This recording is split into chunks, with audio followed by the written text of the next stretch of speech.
Assalamualaikum warahmatullahi wabarakatuh. Oke, mari kita lanjutkan saja ceritanya. Tapi seperti biasa, bantu tekan tombol like dan berkomentar dulu ya. Bab 1151. Bersujud pada bibimu. Ye Guan mendongak ke arah wanita yang mengenakan rok polos itu. Wajahnya penuh dengan keheranan. Bibi. Wanita dengan rok polos itu terdiam sejenak, lalu berkata dengan tenang, "Aku tidak mengendalikan kekuatanku dengan baik." "Hah? Apa ada masalah? Tidak bisakah kau bersujud pada bibimu?" Mendengar perkataan wanita berok polos itu, Ye Guanren tiba-tiba mati rasa. Melihat alis bibinya terangkat, Ye Guan buru-buru berkata, "Bersujud pada bibi. Itu tugasku. Itu tugasku. Aku bisa bersujud beberapa kali lagi." Wanita yang memakai rok polos itu mengangguk puas, lalu mengangkat tangannya sedikit, dan Ye Guan perlahan berdiri. Setelah berdiri, Ye Guan sebenarnya sangat terkejut saat ini, karena tepat pada saat itu, dia tidak dapat bergerak dan tidak dapat mengumpulkan kekuatan apapun di tubuhnya. Menakutkan sekali, bukan hanya Ye Guan, tetapi semua orang kuat di sekitarnya memandang wanita berok polos itu seolah-olah mereka tengah melihat setan. Satu kata, berlutut, dan semua orang berlutut. Lagi pula, tidak ada cara untuk melawan. Pada saat ini, mereka merasa seperti semut yang sedang mengamati dewa. Keterkejutan di hati mereka tidak dapat diungkapkan dengan kata-kata. Saat guru kuil Guang Yin Yin yang berjalan ke arahnya berlutut, dia merasa seperti hantu, seolah-olah dia terbuat dari kayu. Benar-benar membingungkan, Anda berlutut bahkan sebelum memulai. Yang paling mengerikan adalah ketika dia ingin melawan. Dia terkejut karena ternyata dia tidak bisa melawan sama sekali. Semua kekuatan dan kemampuan sihirnya tampaknya tidak efektif saat ini. Lagi pula, dia berada di puncak peradaban level 7. Tetapi saat ini, dia bahkan tidak punya kekuatan untuk melawan. Ini tidak ilmiah. Chen Zong, penguasa istana Guang Yin, menatap kosong ke arah wanita berok polos di kejauhan. Kaisar Fan Zhao melirik wanita yang mengenakan rok polos dan tidak berkata apa-apa, tetapi ekspresinya tidak terlihat baik. Saat Ye Guan berdiri, kekuatan misterius pada semua orang di lapangan kecuali Chen Zong dan Si Fan menghilang. Saat Si Fan melihat Chen Zong berlutut, pandangannya terhadap seni bela diri benar-benar runtuh. Baru pada saat inilah dia mengerti seperti apa mereka di hadapan wanita berpakaian sederhana ini. Bahkan tidak sebaik semut, Si Fan tampak pucat pasi. Pada saat ini, wanita dengan rok polos itu mendongak ke arah Chen Zong. Tepat saat Chen Zong hendak berbicara, wanita dengan rok polos itu melambaikan tangan kanannya dengan lembut, dan Chen Zong langsung berubah menjadi abu di tempat. Bersamaan dengan Hua, Si Wen juga berubah menjadi abu. Namun Kaisar Multiverse tidak melakukannya, karena dia berlutut sepanjang waktu dan tidak berdiri. Wanita yang mengenakan rok polos itu tiba-tiba menoleh dan menatap Ye Guan. Dia tidak mengatakan apa-apa, hanya menatapnya. Ye Guan ketakutan saat ditatap oleh wanita berok polos itu. Di antara para bibi, dia paling takut pada bibi Sukun dan bibi Ye Qingqing. Yang satu sering marah tanpa alasan dan menjadi kasar kapan saja. Yang satunya biasanya tidak marah, tetapi sangat menakutkan saat marah. Wanita yang memakai rok polos itu tiba-tiba bertanya, "Bagaimana kalau membantu bibi melakukan sesuatu?" Mendengar ini, Ye Guan tiba-tiba menjadi penasaran, ada apa? Wanita yang mengenakan rok polos itu meliriknya dengan tenang, dan Ye Guan segera mengerti dan berkata cepat, "Keponakanku bersedia melakukan apa saja." Wanita yang memakai rok polos itu mengangguk puas dan berkata, "Jalan-jalanlah dengan bibimu." Setelah berkata demikian, dia berbalik dan berjalan menuju kejauhan. Ye Guan buru-buru mengikutinya. Semua orang di lapangan saling berpandangan, bingung. Kaisar Duo Yuandao masih berlutut dengan tenang. Kaisar Fan Zhao memandang bibi dan keponakan di kejauhan dan sedikit mengernyit. Tidak jauh dari situ, Ye Guan mengikuti wanita yang mengenakan rok polos itu dan berjalan perlahan. Karena perang sebelumnya, bidang bintang ini telah hancur, gelap gulita dan tidak ada yang bisa dilihat. Ye Guan hendak berbicara ketika wanita dengan rok polos itu tiba-tiba mengulurkan tangan kanannya dan mengangkatnya sedikit.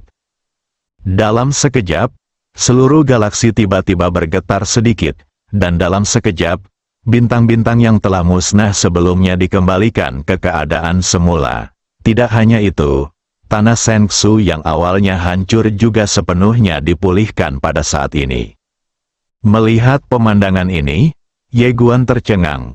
Pada saat ini, pedang King Xuan di tubuhnya tiba-tiba muncul di tangan wanita yang mengenakan rok polos. Dia melihat pedang King Xuan dan berkata, masih ada satu tempat lagi yang hilang. Ye Guan mengangguk. Ya, wanita dengan rok polos itu menoleh ke arah Ye Guan dan berkata, lakukan satu hal untukku. Jika kamu melakukannya dengan baik, aku akan menyalakan yang terakhir untukmu. Ye Guan tiba-tiba menjadi penasaran, ada apa? Wanita berok polos itu menoleh dan menatap ke kedalaman galaksi. Ada dunia yang sangat jauh di depan. Bibi dan ayahmu menganggap sistem dan tatanan dunia itu tidak baik. Bisakah kau pergi ke sana dan membantu mereka mengubahnya? Ye Guan berkedip dan tidak mengatakan apapun. Wanita yang memakai rok polos itu menoleh ke arah Ye Guan. Apakah menurutmu bibimu bisa melakukan sesuatu? Ye Guan mengangguk cepat. Bukan aku yang merasa begitu, tapi bibiku memang maha kuasa. Wanita dengan rok polos itu menggelengkan kepalanya, kulit. Ye Guan menyeringai. Wanita berok polos itu perlahan pergi. Sebelumnya aku sudah bilang ke ayahmu bahwa hal tersulit di dunia ini adalah mengubah hati dan sifat manusia. Orang selalu berkata bahwa sifat manusia itu baik, tetapi mereka tidak tahu bahwa seringkali kejahatan sifat manusia jauh lebih besar daripada kebaikannya. Jika kamu belum mengalami kejahatan yang besar, tatananmu tidak akan sempurna. Di dunia ini, kejahatan banyak orang bukanlah kesalahan individu, tetapi kesalahan zaman. Ayahmu dan aku ingin kamu mengalaminya lagi. Ye Guan sedikit bingung, apakah ini kesalahan zaman? Wanita dengan rok polos itu mengangguk. Ada perbedaan antara memberitahu Anda dan mengalaminya sendiri. Anda telah melakukan pekerjaan dengan baik terakhir kali. Senang rasanya bisa mengulanginya lagi dan menemukan masalah dalam pesanan Anda. Kali ini, kami juga berharap Anda akan mengulanginya lagi dan mengalaminya sendiri. Ye Guan terdiam. Wanita dengan rok polos itu berhenti dan menoleh ke arah Ye Guan. Singkatnya, bibiku menginginkan bantuanmu, tetapi juga ingin membuat hidupmu sedikit lebih sulit. Saat dia mengatakan ini, dia tersenyum tipis dan berkata, apakah kamu ingin mencoba hidup tanpa dukungan apapun? Ye Guan menatap wanita yang mengenakan rok polos itu dan berkata dengan serius, aku tidak takut. Wanita yang mengenakan rok polos itu menatapnya lurus dan berkata, aku mengandalkan diriku sendiri untuk segalanya. Aku tidak memiliki status atau dukungan khusus. Ye Guan ragu sejenak, lalu berkata, Bibi, tidak ada masalah dengan semua ini, hanya saja ketika aku pergi ke tempat yang kamu sebutkan, bisakah kamu tidak menyegel kultivasiku? Tidak masalah jika kamu menyegel menara. Xiao Ta, wanita yang memakai rok polos itu menggelengkan kepalanya. Ye Guan tersenyum pahit. Wanita yang memakai rok polos itu berkata lagi, kali ini, aku ingin kamu melewati kesulitan neraka. Ye Guan sedikit penasaran, Bibi ingin aku mengubah alam semesta yang mana? Wanita yang memakai rok polos itu berkata, waktu ayahmu dan aku lewat sana, kami punya utang di sana. Dan ayahmu bilang dia akan melunasinya, jadi. Oh sial, ekspresi Ye Guan langsung membeku. Oh sial. Apakah ayah ini gila? Sudah larut malam dan kau masih mencoba menipuku. Kalau kau punya nyali, pergilah dan tipu ayahmu. Apa itu lubang? Saya juga akan memberikan anak Anda tingkat kesulitan yang sangat tinggi. Apa-apaan? Tiba-tiba ia merasa bahwa apa yang diperbuat kakeknya dulu tidaklah cukup. Dan sebaiknya ia diam-diam mempersulit hidup ayahnya. Lebih baik lagi sampai ke tingkat neraka. Xiaota tiba-tiba bertanya, Saudari Tianming, bisakah aku berhenti mengikutinya? Ye Guan, Xiaota juga takut. Oh sial. Hari tanpa dukungan, hari apa itu? Dia akan dipukuli, dan mungkin bajingan ini akan menangkapnya dan meledakkan dirinya sendiri. Rutinitas ini terlalu familiar. Telah menderita selama 2 generasi. Ia ingin bersenang-senang sekarang. Wanita dengan rok polos itu melirik Xiaota dan berkata, ikuti dia, jika dia berhasil, aku akan membantumu berubah. Setelah hening sejenak, Xiaota berkata, saya tidak ingin mengubahnya menjadi sesuatu yang fungsional. Saya ingin pamer. Saya ingin mengubahnya menjadi sesuatu yang ofensif. Transformasi fungsional, sial, kalau boleh jujur, itu fungsional. Terus terang saja, itu dirancang untuk menahan pukulan. Ye Guan, wanita yang memakai rok polos itu mengangguk, ya. Ye Guan tetap diam. Intuisinya mengatakan bahwa ada sesuatu yang salah, tetapi dia tidak tahu apa itu. Tingkat kesulitan neraka, sebenarnya, dia masih sedikit ragu. Lagi pula, kali ini dia tidak berada di alam semesta Guangxuan. Di alam semesta Guangxuan, itu adalah wilayahnya sendiri. Di wilayahnya sendiri, dia tidak akan benar-benar putus asa apapun yang terjadi. Tapi sekarang dia akan pergi ke wilayah orang lain, jadi tidak akan ada waktu untuk disia-siakan. Selain itu, dia tidak tahu tingkat peradaban apa yang akan dia tuju. Wanita yang memakai rok polos itu menatap Ye Guan dan berkata, begini saja. Ye Guan tersenyum pahit. Wanita yang memakai rok polos itu meliriknya dan berkata, kenapa, kamu tidak mau? Ye Guan dengan cepat menggelengkan kepalanya, tidak, aku bersedia. Bibi, jika aku berhasil, kamu akan membantuku menerangi kisi terakhir pedang King Xuan. Tetapi bagaimana jika aku kalah? Wanita yang memakai rok polos itu menatapnya dan berkata, aku percaya padamu, kamu tidak akan kalah. Ye Guan berkata, bagaimana jika aku kalah? Wanita yang memakai rok polos itu berkata dengan lembut, kalau begitu aku akan melindungimu seumur hidupmu. Ye Guan sedikit terkejut, lalu tersenyum dan berkata, Bibi, aku tidak akan kalah. Dia tahu bahwa ini adalah ujian untuknya. Mungkin bukan hanya dari Bibi Sukun, tetapi juga dari ayahnya. Dia tidak khawatir dengan ujian ini. Yang paling dia khawatirkan adalah mengapa Bibi dan ayahnya tiba-tiba melakukan ujian seperti itu. Wanita yang memakai rok polos itu berkata, pergilah dan katakan pada mereka, aku akan membawamu pergi nanti. Ye Guan tersenyum dan berkata, Bibi, tingkat peradaban manakah tempat yang akan aku kunjungi ini? Wanita yang memakai rok polos itu menggelengkan kepalanya, kamu akan tahu kalau kamu pergi ke sana. Ye Guan tersenyum dan berkata, oke. Setelah berkata demikian, dia dan wanita yang memakai rok polos itu berbalik. Ye Guan menemukan Kaisar Multiverse yang masih berlutut. Melihat wanita dengan rok polos itu, semua orang di ruangan itu menunjukkan rasa kagum.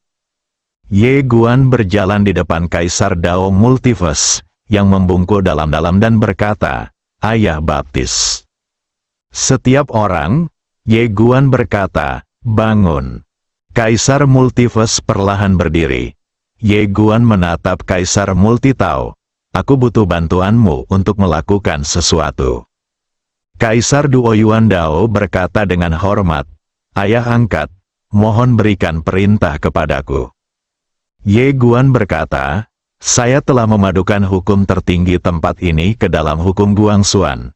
Tetapi masih banyak hal yang belum diselesaikan. Datanglah dan bantu saya menyelesaikannya. Sambil berbicara, dia menyerahkan segel tertinggi kepada Kaisar Multiverse. Kaisar Multi tak ragu-ragu untuk berbicara. Ye Guan sedikit mengernyit. Apa? Kaisar Dao Ganda berkata dengan hormat, "Ayah angkat, saya hanya memiliki klon ini sekarang. Tubuh asli saya sudah hilang. Kekuatan saya kurang dari 1% dari periode puncak saya. Saya tidak lagi memiliki kemampuan untuk mengendalikan hukum tertinggi." Alis Ye Guan tiba-tiba berkerut lebih dalam. Pada saat ini, wanita dengan rok polos itu tiba-tiba mengulurkan jarinya dan dengan ringan mengarahkannya ke arah Kaisar Multiverse. Ledakan, dalam sekejap, mata Kaisar Multiverse tiba-tiba melebar. Di pintu masuk kuil penciptaan, penjaga yang tadinya terkulai di tanah itu tampaknya merasakan sesuatu. Tiba-tiba dia menoleh dan melihat Kaisar Multiverse yang telah dimusnahkan itu tiba-tiba muncul begitu saja. Hidup kembali, melihat kejadian itu, penjaga itu pun jatuh ke tanah, matanya terbuka lebar, dan dia benar-benar tertegun. Pada saat ini, tiba-tiba terdengar gumaman pelan di aula penciptaan, membalikkan kehidupan dan kematian, mengabaikan aturan hidup dan mati. Aku tidak pernah menyangka bahwa di alam semesta ini, selain aku, ada orang lain yang memiliki kemampuan seperti itu. Menarik. Bersambung, bab 1152. Bibiku, di depan kuil penciptaan, pengawal berbaju besi itu menatap Kaisar Multiverse yang telah hidup kembali dengan mata terbelalak tak percaya, seolah-olah dia sedang melihat hantu. Bisakah orang yang sudah mati ini dibangkitkan? Apa-apaan? Transformasi tiba-tiba? Kaisar Duoyuan Dao juga tampak sedikit linglung saat ini. Dia jelas bingung dengan kemunculannya yang tiba-tiba. Namun, tak lama kemudian, dia tampaknya menyadari sesuatu. Matanya tiba-tiba membelalak. Lalu dia berlutut dan berkata dengan hormat, "Terima kasih, Yang Mulia." Suaranya bergetar. Pada saat itu, dia amat terkejut. Wanita itu baru saja melambaikan tangannya, dan klonnya yang tak terhitung jumlahnya serta tubuh aslinya langsung terhapus. Itu adalah penghapusan yang nyata. Artinya, bahkan jika seseorang kembali ke masa lalu, tidak akan ada lagi orang seperti dia, Kaisar Dao multidimensi. Masa lalu, sekarang, masa depan, hapus Trinity. Namun, pada saat ini, wanita itu hanya menepuknya pelan, dan dia langsung bangkit di tempat. Tidak hanya itu, pada saat ini, ribuan klonnya juga telah bangkit. Metode sihir macam apa ini? Ini telah melampaui pemahamannya tentang Tao.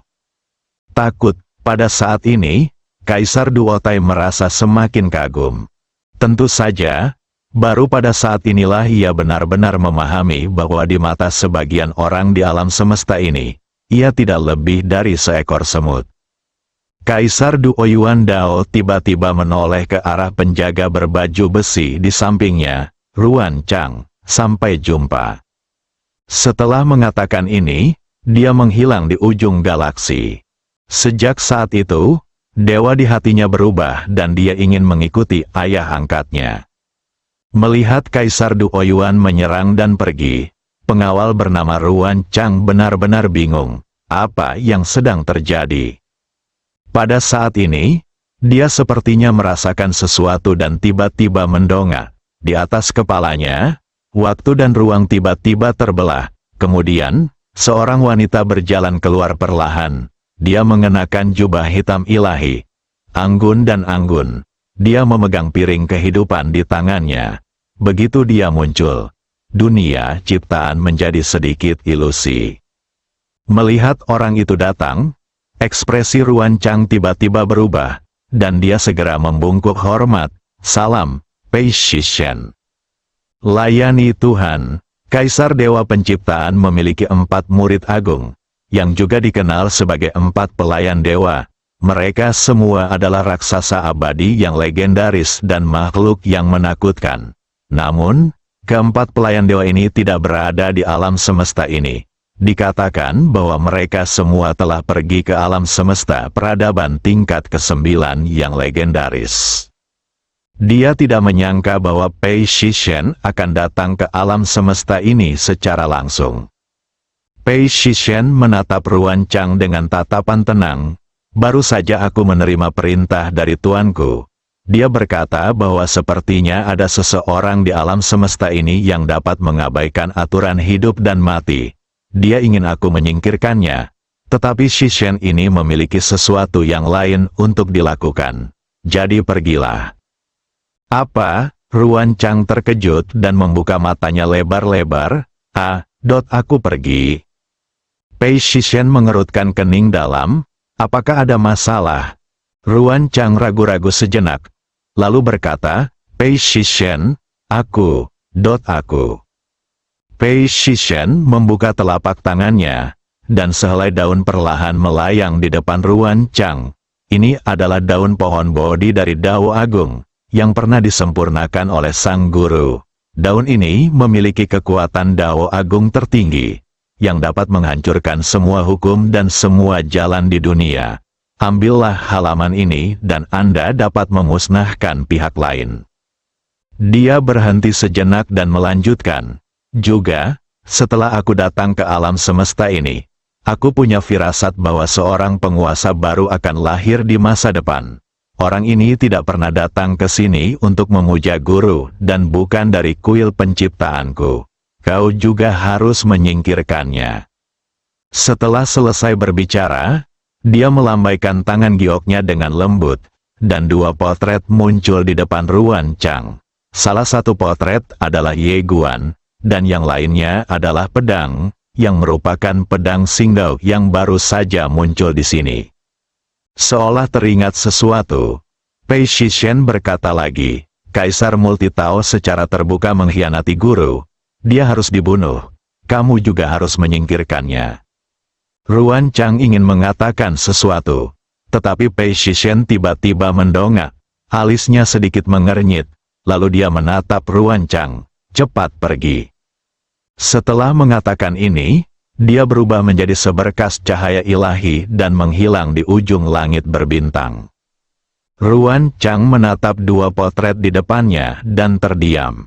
Dia hampir sama kuatnya dengan Kaisar Dao Multiverse.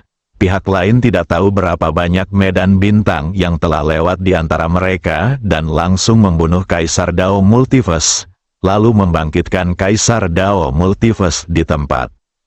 Apakah dia akan pergi?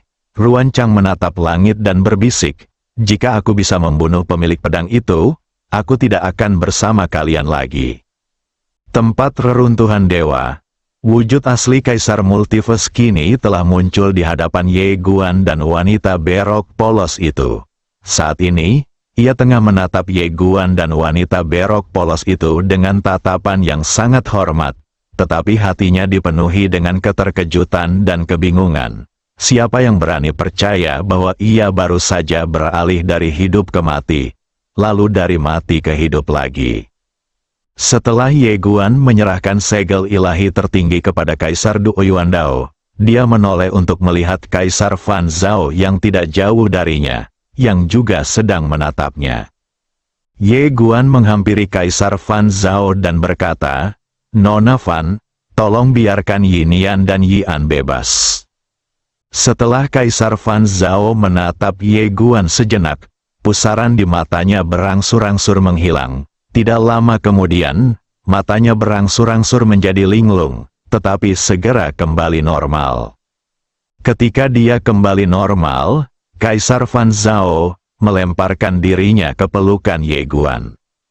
Senyuman muncul di wajah Ye Guan. Yian, yang Yian memeluknya erat, air matanya berlinang. Aku tahu kau akan datang mencariku. Ye Guan tersenyum dan berkata, bagaimana mungkin aku mengabaikanmu? Yang Yian perlahan mengangkat kepalanya dan menatap Ye Guan. Dia menyeka air matanya dan berkata, aku ingin tinggal di sini. Ye Guan tertegun sejenak, menginap di sini? Yang Yian mengangguk. Ye Guan sedikit bingung, kenapa? Yang Yian menundukkan kepalanya sedikit dan tidak mengatakan apapun. Ye Guan berkata dengan suara yang dalam, apakah karena Fan Zhao Di itu? Yang Yian berbisik, aku ingin tinggal di sini dan membantumu. Ye Guan menjadi semakin bingung saat dia mendengarkan, tolong aku. Yang Yian mengangguk, ya. Wajah Ye Guan menjadi gelap, Kaisar Fan Zhao. Pada saat ini, pusaran hitam tiba-tiba muncul di mata Yang Yian. Jelas, Kaisar Fan Zhao memegang kendali lagi.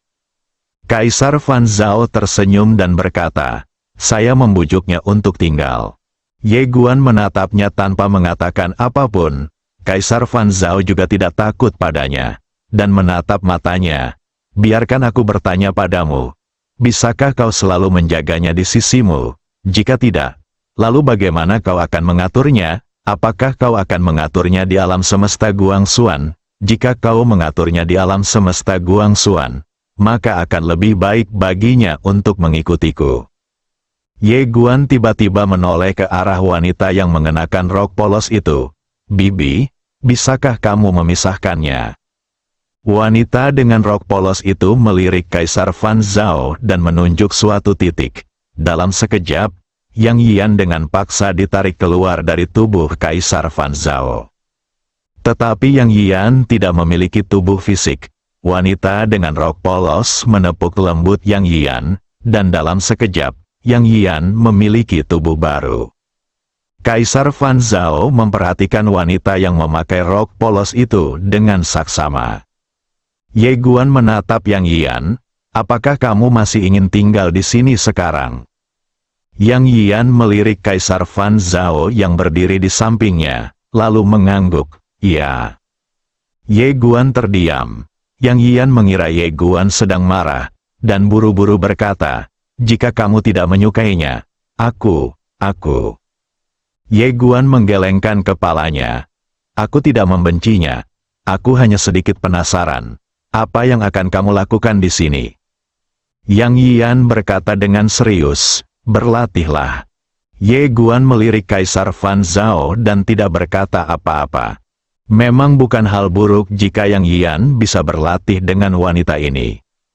Memikirkan hal ini, Ye Guan tidak lagi keberatan. Dia mengusap kepala Yang Yian dengan lembut dan berkata dengan lembut, kalau begitu, kamu tinggallah di sini dan berlatihlah dengan baik dengannya. Yang Yian mengangguk cepat. Oke. Ye Guan menoleh menatap Kaisar Fan Zhao. Di mana Yin Yan? Kaisar Fan Zhao menggelengkan kepalanya. Dia tidak ada di sini. Ye Guan mengerutkan kening. Kaisar Fan Zhao berkata, dia aman. Ye Guan berkata dengan suara yang dalam, kalian berdua belum bergabung. Dulu, saat berada di alam semesta Guangxuan, dia melihat dua Kaisar Fan Zhao. Setelah datang ke sini, dia mengira keduanya telah menyatu. Tetapi sekarang setelah mendengar apa yang dikatakan Kaisar Fan Zhao, dia menyadari bahwa keduanya sama sekali tidak menyatu. Kaisar Fan Zhao tersenyum dan berkata, dia dan aku adalah dua jiwa dalam satu tubuh. Kami berdua memiliki pikiran kami sendiri. Biasanya, kami hanya ingin menjalani hidup kami sendiri.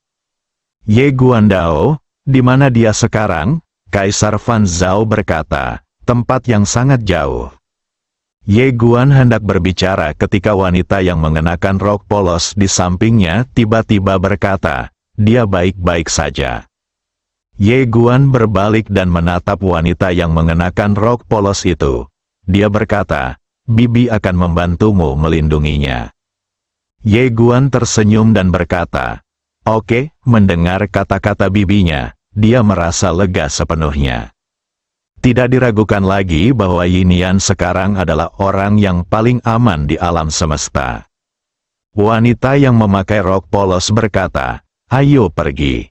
Ye Guan mengangguk, lalu menatap Kaisar Dao multidimensi di sampingnya, kamu bantu Yan. Kaisar Duo Yuan Dao buru-buru berkata dengan hormat, dimengerti. Ye Guan mengusap kepala kecil Yang Yian dan berkata, "Aku akan datang menjengukmu saat aku sudah selesai." "Oke." Meskipun Yang Yian enggan, dia tetap mengangguk. "Oke."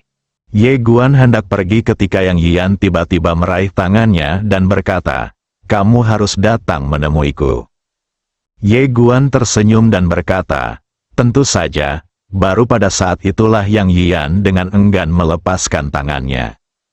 Ye Guan berbalik dan berjalan ke arah wanita yang mengenakan rok polos. "Bibi, aku siap."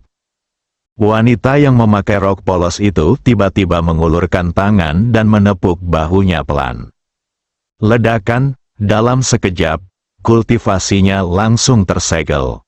Namun saat ini, wanita yang mengenakan rok polos menepuk bahunya dengan lembut dan berkata, "Kamu dapat memulihkan kultivasimu sebulan sekali, dan waktunya 1 jam." Ye Guan tertegun sejenak, lalu dia kegirangan. "Walaupun aku hanya bisa memulihkan kultivasiku sebulan sekali, dan waktunya hanya 1 jam, itu masih lebih baik daripada tidak sama sekali." Melihat kegembiraan Ye Guan, wanita yang memakai rok polos itu jarang memperlihatkan senyum tipis, namun senyum itu lenyap dalam sekejap. Tetapi Ye Guan tidak tahu bahwa dia segera tidak bisa menangis lagi. Wanita yang memakai rok polos itu dengan lembut menyentuh bahunya dengan tangan kanannya, dan sekejap kemudian, dia menghilang. Diteleportasi pergi, Yang Yian melirik wanita yang mengenakan rok polos itu. Dia ragu sejenak, lalu berkata, "Kakak cantik, bisakah kau memberitahuku kemana dia pergi?" Wanita dengan rok polos itu menatap Yang Yian, tempat yang sangat jauh dari sini. Yang Yian berkedip, "Bolehkah aku memanggilmu Bibi juga?" Kaisar Fan Zhao, setiap orang, wanita berpakaian polos itu menatap Yian, "Kenapa?" Yang Yian ragu sejenak, lalu berkata, "Aku belum pernah melihat orang yang lebih cantik darimu." Setiap orang, wanita dengan rok polos itu berjalan mendekati Yang Yian, mengusap kepalanya dengan lembut, dan berkata, "Baiklah." Yang Yian menyeringai, lalu memeluk wanita berok polos itu, "Bibi." Di samping, orang-orang kuat seperti Duo Yuan Daodi melihat pemandangan ini dan kelopak mata mereka berkedut. Siapa yang berani menyentuh gadis kecil ini mulai sekarang? Ini lepas landas dari tempatnya. Pada saat ini, mereka juga ingin memberi penghormatan kepada seorang bibi. Tetapi mereka tahu betul bahwa jika mereka berani menyebutkannya, kemungkinan besar mereka akan kehilangan kepala saat berikutnya. Wanita dengan rok polos itu tiba-tiba menoleh dan menatap Kaisar Fan Zhao. Tiba-tiba dia mengulurkan jarinya, dan wajah Kaisar Fan Zhao berubah drastis. Dia melangkah maju, dan dalam sekejap, miliaran cara hebat tiba-tiba mengembun. Pada saat ini, auranya juga meroket liar dalam sekejap, dan itu lebih dari 10 kali lebih kuat dari aura Kaisar Multi Tao sebelumnya. Pada saat ini, semua pria kuat di lapangan terkejut, ternyata wanita ini masih menyembunyikan kekuatannya. Jari yang diulurkan oleh wanita berbaju polos itu tiba-tiba menekan pelan. Ledakan, miliaran jalan di sekitar Kaisar Fan Zhao hancur, dan dia terpaksa berlutut. Kaisar Fan Zhao tiba-tiba mendongak ke arah wanita yang memakai rok polos, matanya merah. Wanita yang memakai rok polos itu menatap Kaisar Fan Zhao. "Kamu melakukan semua ini untuk memanfaatkanku guna menyingkirkan kuil Andao itu." Kaisar Fan Zhao mencibir, "Bisakah kau menyingkirkannya? Kuil Dao penciptaan adalah kekuatan terkuat di bawah peradaban kosmik tingkat 9 kecuali peradaban Tianmu, dan itu juga pencipta alam semesta ini. Kau..." Wanita yang memakai rok polos itu melambaikan tangan gioknya dengan lembut. Wah, saat suara tamparan keras terdengar, cetakan tangan berdarah muncul tepat di wajah Kaisar Fan Zhao. Setiap orang, Kaisar Fan Zhao tampak garang. Ia melotot ke arah wanita berpakaian polos itu. matanya seperti menyemburkan api. Wanita dengan rok polos itu perlahan berjalan ke depan Kaisar Fan Zhao. Dia menatap Kaisar Fan Zhao yang berlutut di tanah dan bertanya, "Tidakkah kau menerimanya?" Kaisar Fan Zhao berkata dengan marah, "Saya tidak menerimanya." Wanita yang memakai rok polos itu melambaikan lengan bajunya lagi. Wah, setelah terdengar suara tamparan keras, sebuah cetakan tangan berdarah muncul di pipi kiri Kaisar Fan Zhao. Setiap orang, wanita yang memakai rok polos itu melirik wajah Kaisar Fan Zhao yang merah padam dan berkata, "Berlututlah di sini dan tunggu dia keluar." Setelah berkata demikian, dia berbalik dan menghilang di tempat. Kaisar Fan Zhao menatap wanita yang memakai rok polos itu, mengepalkan tangannya, "Berikan Kaisar Fan Zhao waktu 10.000 tahun, dan aku pasti akan melampauimu." Setiap orang, di samping, Kaisar Duoyu Dao ragu-ragu sejenak, lalu berkata, "Kaisar Fan Zhao, Anda ingin melampaui bibiku? Itu tidak mungkin." "Bibi kamu?" Kaisar Fan Zhao menoleh menatap Kaisar Duoyu Dao, matanya seperti pedang. "Kapan dia menjadi bibimu?" Kaisar Duoyu Dao berkata dengan tegas, "Bibi dari ayah angkatku adalah bibiku." Setiap orang, ketika Ye Guan terbangun, tiba-tiba ia merasa seluruh tubuhnya seperti terbakar. Ia segera duduk, dan ketika membuka matanya, ia tertegun. Pada saat itu, ia sedang duduk di atas sebuah batu besar, dikelilingi oleh banyak orang, baik pria maupun wanita, yang memegang cangkul di tangan mereka dan menggali dengan keras. Di atas kepalaku, matahari seperti bola api menggantung tinggi di langit. Dalam sekejap, Ye Guan merasakan seluruh tubuhnya basah. "Tempat apa ini?" Wajah Ye Guan penuh dengan kebingungan. Ye Guan berdiri dengan cepat karena tanahnya terlalu panas. Dia melihat sekeliling dan menemukan bahwa mereka berada di dalam lubang yang dalam. Lubang yang dalam ini jelas digali, dan ada orang-orang yang melambaikan cangkul di dinding sekitar lubang.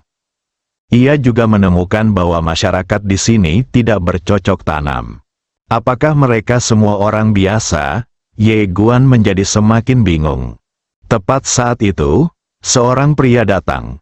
Dia tampak berusia 40-an. Bertelanjang dada, dengan otot-otot yang terbentuk dengan baik, kulitnya kecoklatan, gelap seperti arang. Di lehernya, dia mengenakan handuk keringat yang sangat gelap sehingga penampilan aslinya tidak terlihat. Pria itu menatap Ye Guan dan berkata sambil tersenyum, "Apakah kamu baru di sini?" Ye Guan menyadari bahwa dia bisa memahami perkataan pihak lain, dan dia merasa lega. Dia tidak memiliki kultivasi saat ini, dan jika dia tidak bisa memahami bahasa pihak lain, dia akan mendapat masalah selama sebulan ke depan. Ye Guan menarik kembali pikirannya dan tersenyum. "Iya." Lelaki itu sedikit bingung, "Kamu tidak membawa cangkul?" Ye Guan ragu-ragu sejenak, lalu berkata, "Kakak, apa yang sedang kamu gali?" Lelaki itu sedikit terkejut, lalu tersenyum dan berkata, "Tentu saja aku sedang menambang kristal, kau tidak tahu." Ye Guan menggelengkan kepalanya, "Aku tidak tahu." Pria itu menjadi semakin bingung. Setelah berkomunikasi dengan pria itu beberapa saat, Ye Guan akhirnya memiliki pemahaman umum tentang tempat ini. Dunia tempat tinggalnya sekarang disebut benua terbengkalai. Karena energi spiritual planet ini telah habis di masa lalu, para pembudidaya dan orang-orang kelas atas di planet ini meninggalkan tempat ini, dan mereka yang tersisa di planet ini hanyalah orang-orang biasa.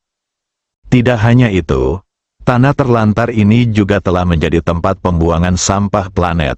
Orang-orang yang meninggalkannya saat itu membuang banyak sampah di sini, yang tidak diragukan lagi mempercepat kehancuran planet ini. Tidak hanya itu, karena terlalu banyak sampah dan lingkungan semakin buruk, umur manusia di planet ini tidak lebih dari 100 tahun.